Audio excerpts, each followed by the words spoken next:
Waalaikumsalam warahmatullahi wabarakatuh. Alhamdulillah Rabbil Alamin. Wassalatu wassalamu ala asrafil anbiya wal mursalin Sayyidina wa mulana Muhammadin khataman nabiyyin wa ala alihi wa sahbihi wa man tabi'ahum bi ihsanin ila yaumiddin. Amma ba'd. Yang kita muliakan jami'an asatidz para orang tua, khusus ketua Masjid Jami' Al-Hidayah Al-Mukarramah Ustaz Bapak Jami'an, yang kita muliakan Ustaz Bapak Haji Aswari, Bapak Hanif, serta Bapak Haji Tong Amin, Bapak Haji Abdul Rajab, serta Bapak Haji Abdul Rahman. Kita muliakan Bapak Haji Sofyan, Bapak Baiduri, serta Bapak Haji Ahmadi, Bapak Muhyiddin, Bapak Muhammad Haji Muhammad Amin, dan seluruh jamaah yang kita muliakan, yang kita hormati. Alhamdulillah wa syukurillah, di pagi yang cerah ini kita bersyukur kepada Allah Subhanahu wa taala atas nikmat panjang umur, sehat wal afiat, ketetapan iman dan Islam kita, sehingga bergerak hati kita menuju masjid ini untuk hadir kegiatan keagamaan untuk mencari ridho Allah Subhanahu wa taala. Dengan iringan doa, mudah-mudahan langkah kaki kita senantiasa dicatat amal ibadah di sisi Allah Subhanahu wa taala. Amin. Dan menambah kebaikan kita di sisi Allah Subhanahu wa taala. Mudah-mudahan para arwah orang-orang tua kita, sanak saudara kita yang sudah meninggal dunia, khusus yang dikhawatirkan mertua Bapak Haji Duduk, Haji Abu Kusnadi bin Abdul Qasim, Haji Maimunah binti Sunadi, anallahu syahu rahmah wal maghfirah. Al-Fatihah. A'udzu billahi minasyaitonir rajim. Bismillahirrahmanirrahim. Alhamdulillahi rabbil alamin arrahmanir rahim maliki yaumiddin. Iyyaka na'budu wa iyyaka nasta'in. Ihdinas siratal mustaqim. Shiratal ladzina an'amta 'alaihim ghairil maghdubi 'alaihim waladdallin. Amin. Bismillahirrahmanirrahim. Qala musannif rahimahullahu ta'ala wa nafa'ana fi ulumin fid darain ila an-nahwa. Faslun suratu sihhati jama'ati. Syarat sahnya di dalam melaksanakan sholat berjamaah itu ada 19. 12 telah dibahas, sekarang tinggal Allah yataqaddamal mahmum ala imamihi bi'aqibi. Syarat yang ke-12, tidak boleh seorang makmum mendahulukan imam ala aqibihi, dari tumitnya, au bi'aliyatihi, ataupun pantatnya, in sholla qa'idan, kalau dia sembahyang dalam keadaan duduk. Antara imam dan makmum paling sedikit jaraknya bisibrin bin aqibi. Jaraknya itu adalah 1 jengkal dari tumit seorang imam. Dari tumit seorang imam. Kalau imamnya ada di depan, makmumnya ada di belakang. Posisi seorang makmum itu di belakang imam, pas posisi sebelah kanan seorang imam. Jangan jauh daripada imam, hukumnya makmum. Hukumnya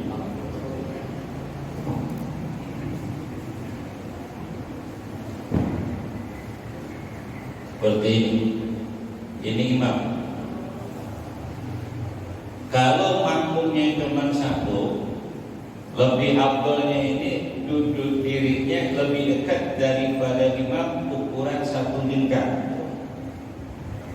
Posisinya pas di belakang pundak seorang imam.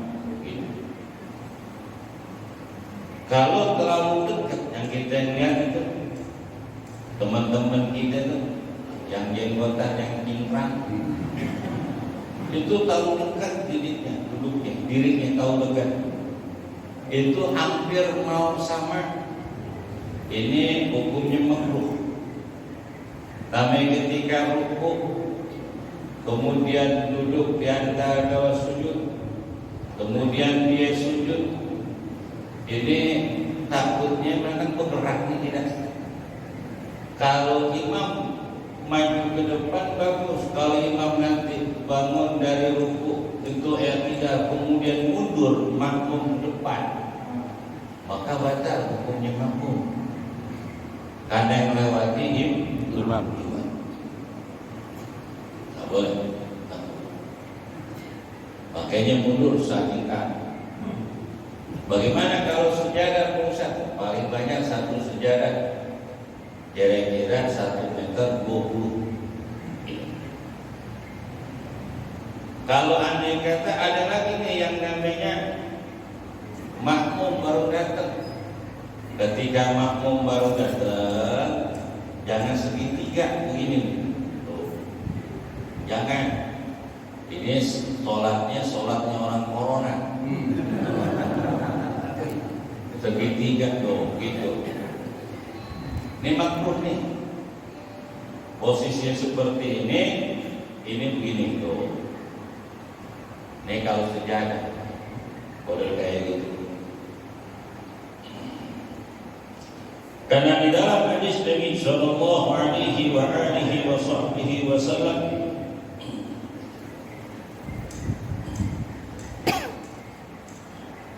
karena dalam hadis Abdullah bin Abbas radhiyallahu taala annahu waqafa yasari sallallahu alaihi wasallam fa'khadha bi ra'sihi faqama an yaminihi. Dari Abdullah bin Abbas, ketika aku bermalam di rumah bibiku Amirul Mukminin Ummu Hani radhiyallahu taala anha, Nabi bangun di waktu malam melaksanakan sholat.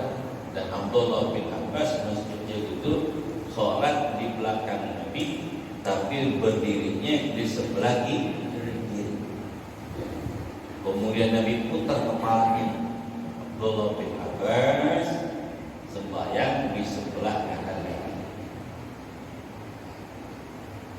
Kalau Imam Syafi'i wa Ahmad bin Hanbal, hukumnya tidak sah orang yang sembahyang berada di sebelah kiri imam.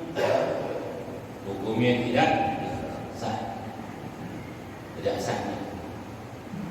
Kalau menurut Imam Malik bahwa Abu Hanifah makruh saja sah sholatnya, tapi ia butuh hanya sholat berjamaah. Tapi dinyatakan fadilah keutamaan sholat berjamaah karena didasari hadis dari Nabi Sallallahu Alaihi Wasallam. Ketika ada ponakan Nabi sholat di belakang Nabi, tiba-tiba ada sahabat datang sembahyang segitiga gitu, sebelah kanan, sebelah kiri, agak jauh daripada ini, kan gitu. Ini agak jauh nih dari imam. Ada sebelah kiri jadi segitiga. Kemudian Nabi menarik tangan sahabat supaya mendekati sahabat yang sudah dulu sholat di belakangan.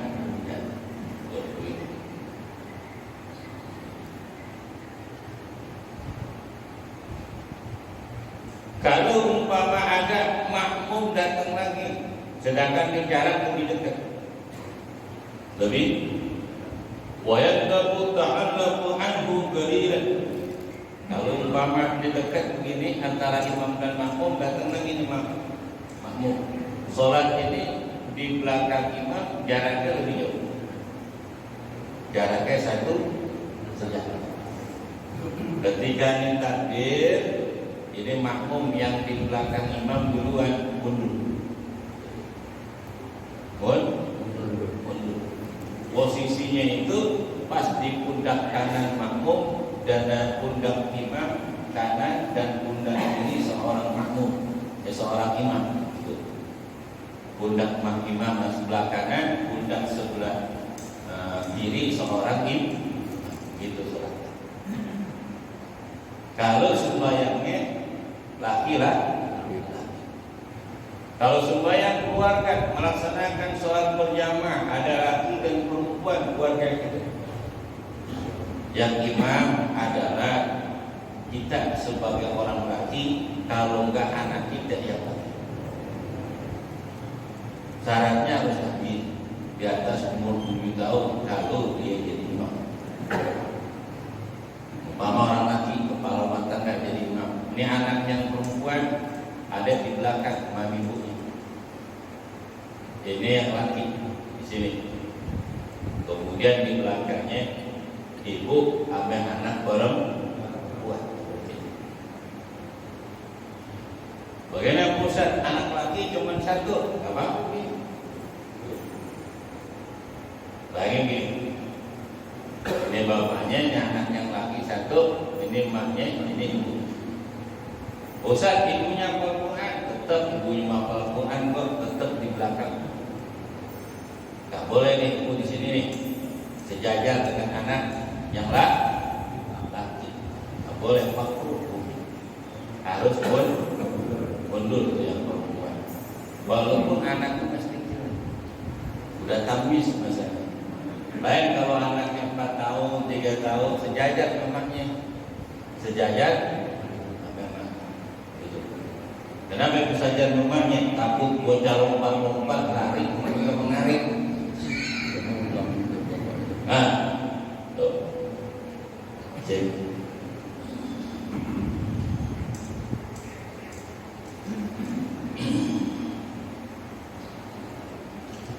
Walau hadara takarani saffan halquhu wa kajal mar'atu hawin nisbatu yakifa halquhu rijal summa sibyan illam yasbiqu minas saffil awwal.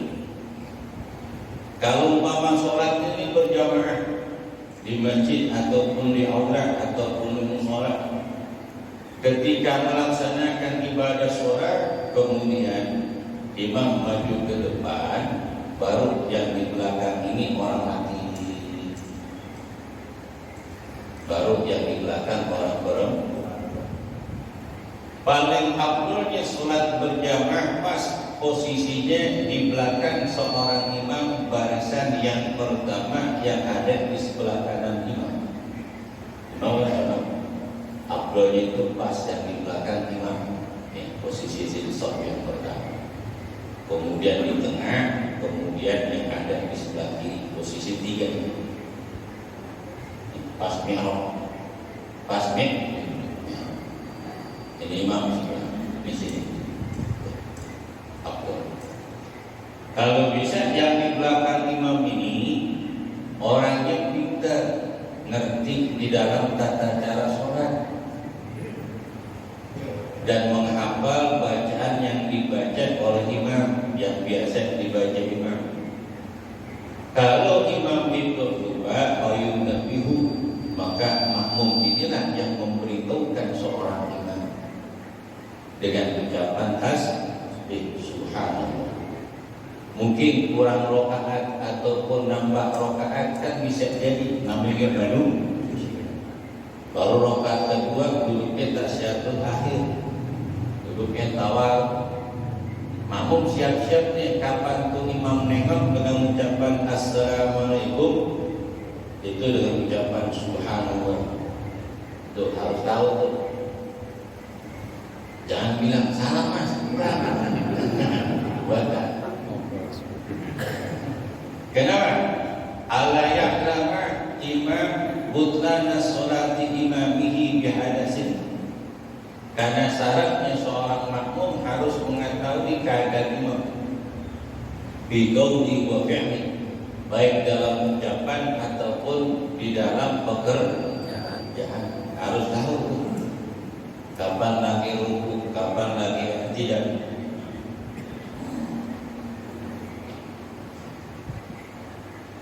Wa taqibu imamatuhunna wa sawahunna. Kalau umpama imamnya orang laki tapi perempuan semua makmumnya, boleh. Imamnya laki di depan, semuanya makmum yang ada di belakang hukumnya sama. Yang penting imamnya lah. Bagaimana umpama imamnya telanjang, makmumnya pakai busana, siapa yang jadi imam? Yang jadi imam adalah yang pakai baju. Walaupun yang pakai baju ngapal surah An-Nas doang, surah Al-Falaq, dia jadi imam. Gak boleh imam yang panjang walaupun hafal Quran duduk diri di depan. Gak boleh. Karena makmum melihat imamnya gak pakai baju, terbuka auratnya.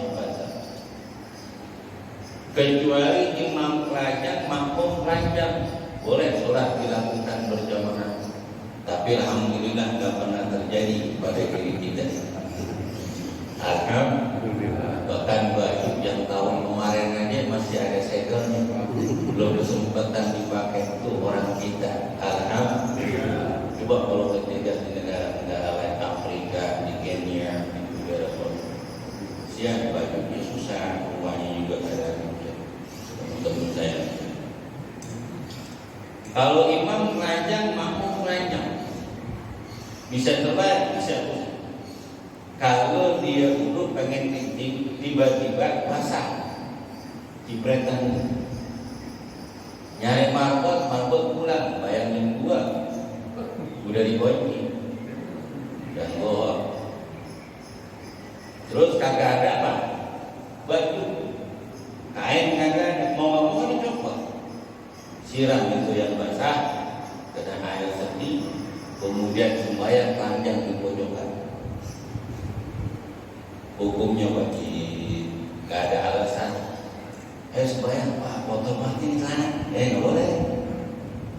Kalau ada alasan, kan ada tuh teman suruh sembahyang. Karena kok kotor banget, apa urusannya kotor celana? Yang penting gak kotor aja. Hukumnya wajib, saking wajibnya sembahyang. Walaupun kita sembahyang panjang tidak ada lagi baju, hukumnya wajib. Umpama ada handuk cuma nutupin sauatnya, dua kemauan ditutupin. Sama seperti Nabiullah Adam, gara-gara pertama kali turun ke alam wujudnya, dia udah dalam keadaan terakhir. Masuk sholat, dia sembahyang. Boleh gak sama-sama telanjang jadi imam dan makmum? Boleh. Kalau umpama sembahyang model kayak gini, boleh tuh sembahyang yang dekat antara imam dan makmum.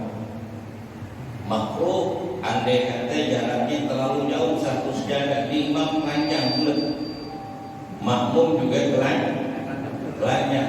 Makruh hukumnya itu panjangnya satu sejadah jaraknya, gitu.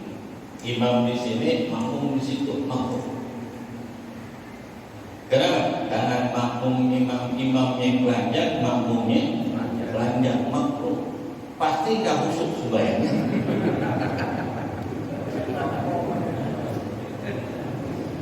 Pasti nggak khusyuk. Jadi bagaimana? Sembahyang lebih dekat diri antara imam dan makmum, lebih dekat. Sekiranya dia nggak bisa merhatiin nanti bentuk tubuhnya seorang imam karena kepepet, dipepet ame makmum tuh. Waisannu lil makmum badul basar, dan disunahkan bagi seorang makmum mengejamkan mata inda takbiratul kan sunatun. Di dalam sholat itu kita melihat 3 tempat. Pertama, nadrul Ka'bah inda takbiratul ihram, ketika melihat arah kiblat. Ketiga, ingin takbiratul Allahu Akbar, selesai langsung sunnah tempat sujud.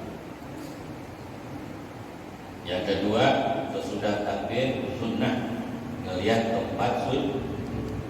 Yang ketiga, artinya kita merendahkan diri kepada Allah Subhanahu wa Ta'ala, karena kita berhadapan dengan yang Maha Kuasa, yakni Allah. Tidak ada sesuatu yang besar kecuali Allah Subhanahu wa Ta'ala. Siapapun orang yang ingin besarkan hidupnya di dunia, dekatlah yang Maha Besar, yakni Allah Subhanahu wa Ta'ala. Yu'ti man yasha min mulki, ialah Allah akan memberikan hambanya yang Allah kehendaki dari kekuasaannya. Begini sembahyang itu. Yang kedua, ketika tasyahud, ketika tasyahud mengisyarahkan apa? Telunjuknya dengan ucapan asyhadu an la ilaha illallah. Selesai langsung lihat sujudnya. Kalau sembahyang imam panjang makmum sembahyang, imamnya panjang makmumnya juga panjang, ketika dia lagi sembahyang, maka dari pertama takbir sampai salam betul kosong, pejamkan mata. Jadi sembahyangnya orang buta ini, karena ngelihat aurat seorang makmum melihat auratnya orang, seorang imam makmum melihat aurat imam melihat aurat makmum, maka sembahyang betul kosong.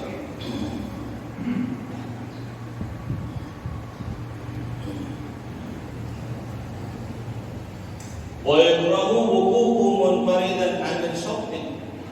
Makruh berdiri sendiri dari saf barisan di dalam salat. Umpama sembahyang imam, makmum ini berderet semuanya dari ujung ke ujung. Tapi ada saf yang kosong di sini. Ini makmum yang baru datang, ini isi saf yang kosong. Datang lagi ini banyak, rapi semua ini, tinggal aku sendirian. Datang, dilihat kanan kiri nggak ada lagi makmum yang masbuk kecuali dia sendiri, Maka sholatnya posisi ada di tengah-tengah imam, walaupun baris yang ke-7 ke-8 di sini. Supaya nanti kalau andai kata ada orang datang, biar di mana? Jangan di pojok, dia datang lagi di pojok lagi. Ini namanya sembahyang marahan. Di tengah, karena udah sok tahu banyak, ada di tengah. Kenapa? Jika ada orang datang, lihat sendiri. Kalau memang kagak ada lagi orang yang ada di mana?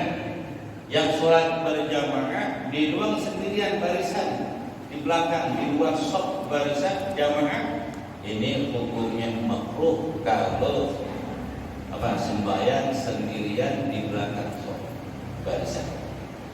Bagaimana biar kagak makruh? Yusannu jalur wahidan minhum, disunnahkan menarik salah satu di antara mereka. Benar, menarik salah satu di antara jamaah yang di baris bagian depan. Ini sunnah. Ini kan barusan banyak nih, ya, sunnah untuk menarik pelan-pelan atau mencolek. Walam yukhbiru bihi, tapi tidak disunahkan kabarin. Sampai minggu yuk belakang sembahyang. Nanti temannya bilang, "Moga jadi ngobrol kan?" Jadi gimana? Ketika colek pun harus lihat-lihat dulu. Takutnya kita colek jagoan satu, dicolek ke pundak langsung apa? Nangis. Langsung ya, oke. Jadi coleknya pelan. Colek dulu, baru takbir. Bagaimana pusat? Takbir dulu baru colek, makruh. Allahu Akbar baru nyolek, makruh. Colek dulu, nanti colek dulu, misalkan apa?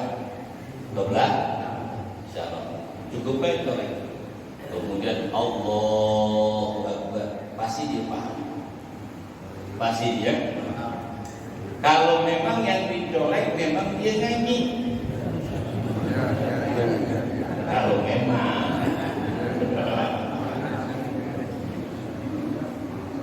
sudah colek pusat tidak ada maju, cuek aja. Colek lagi, colek.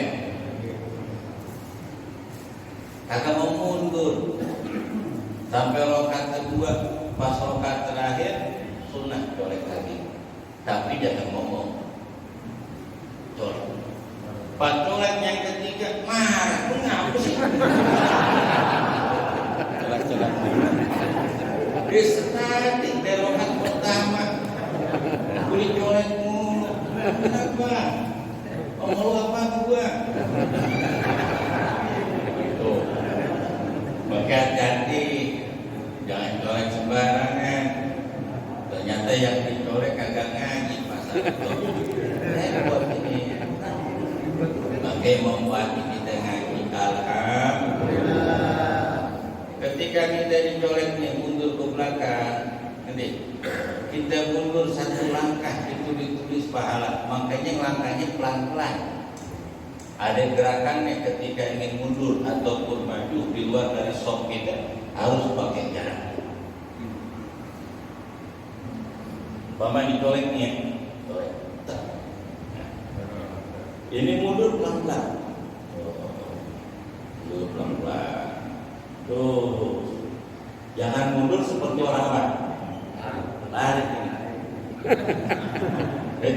Batal. Mundurnya pelan. Jangan kaget sendiri. Begitu. Ya, satu langkah 10 kebaikan. Kalau satu sejadah gini bisa berapa langkah? 3 sampai 4 langkah pelan-pelan. Itu kalau 4 langkah kali 10 berapa? 40 kebaikan. Alhamdulillah. Sampai sekarang foto-foto dulu. Masuk YouTube, saya takut aja kalau masuk YouTube bisa sebar-sebarin. Takut nanti orang kenal. Saya modelnya nggak mau orang kenal. Saya kepengen mati selesai dikuburin orang nggak kenal saya. Pengennya begitu. Gue nggak mau urusan dunia kan. Gue pengen meninggal pelan kan. Yang pakai direkam-rekam. Kategori boleh terekam untuk pengennya begitu. Orang nggak kenal saya ketika saya tutup mata. Ya.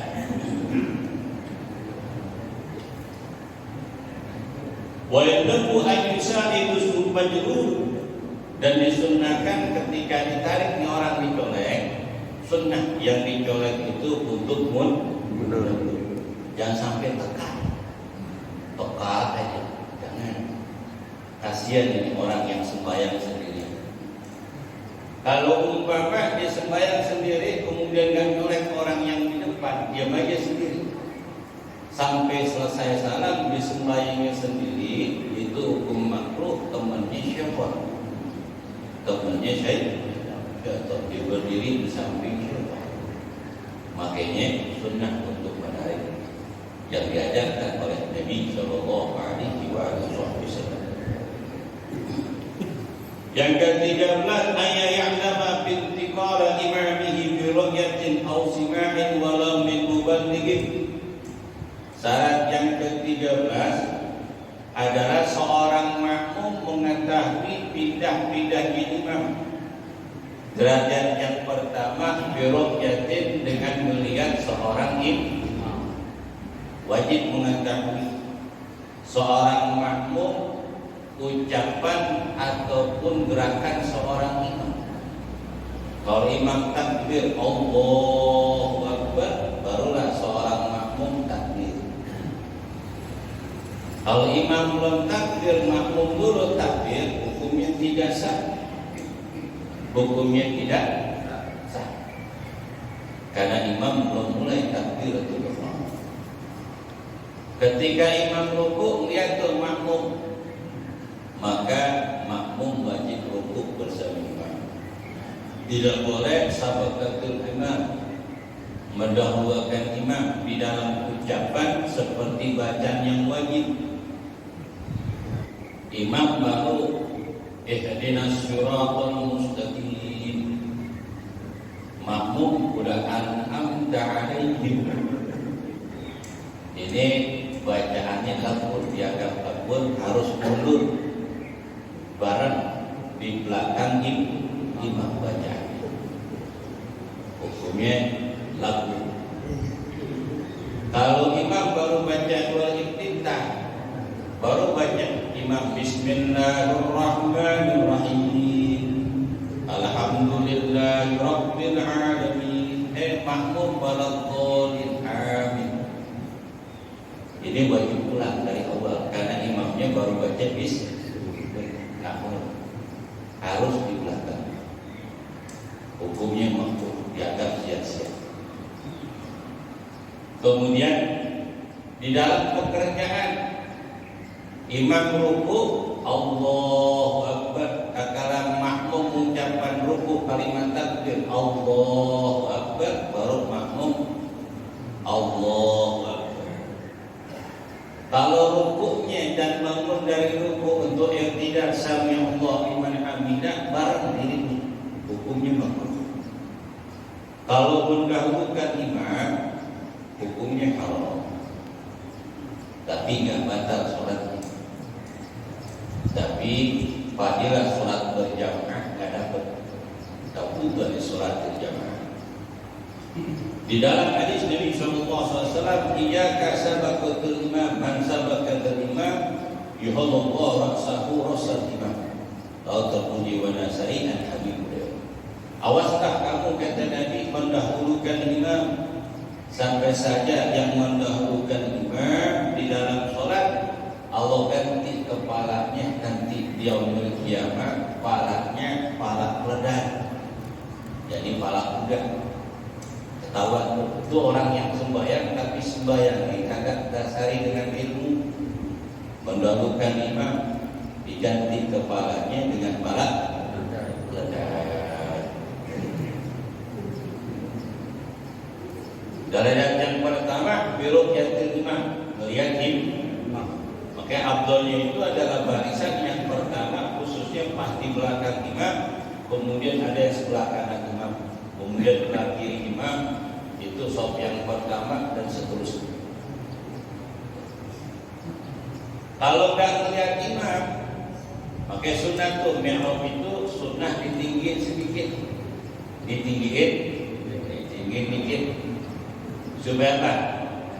Supaya kelihatan. Sebab imam ini macam-macam. Kalau imamnya tinggi kelihatan ya. Ketika imamnya pendek umpama agak kelihatan. Oke, sunat tuh tempat tinggi sedikit dah. Barang berapa senti sunat supaya kelihatan. Supaya kelihatan yang di belakang. Kalau umpama imam tak kelihatan, sunnah melihat sebagian daripada makmum, melihat sebagian daripada umpama sembahyang itu imam kan tak kelihatan, ikutannya makmum yang ada di depan kita, sok di bagian depan diikutin, terus yang belakang ikutin barisan, sama juga sama. Umpama melihat imam sebagian makmum, kemudian ada lagi